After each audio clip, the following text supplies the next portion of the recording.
At one point, by 1954, there were the McCarthy hearings, and then followed by something called the Army McCarthy hearings, with McCarthy fighting against the Army over some dentist that he thought was left-wing. And so, yes, I was taken out of my assignment along with my colleague and friend George Herman, and we used to cover the hearing every day, and then in the evening, he and I would put together a summary of the hearing for radio.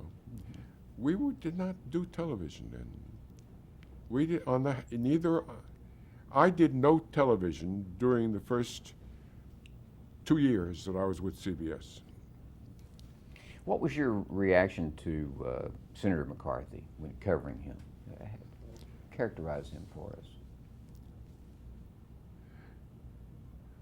He was a fraud.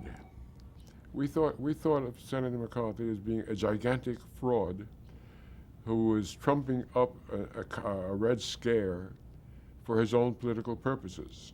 We found it hard to take him seriously, especially because we also became aware that he drank a little too much. I mean, he would go out to lunch, and when he came back from lunch, he was not walking as steadily as he had been when he went out to lunch. And a little bit of that. And there was always this posturing. I hold here in my hand a list of communists in the State Department, all the rest of it. We just sort of wondered, how long would it take before America caught on to this total fraud? Of course, this was the period of the blacklist as well. Did you have any personal experience with I the didn't. blacklist? I didn't have any personal experience. Funny.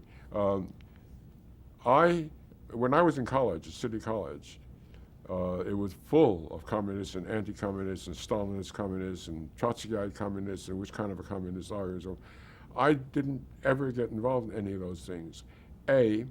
Because I was writing all about these demonstrations for the newspaper, the City College Campus, on which I also worked.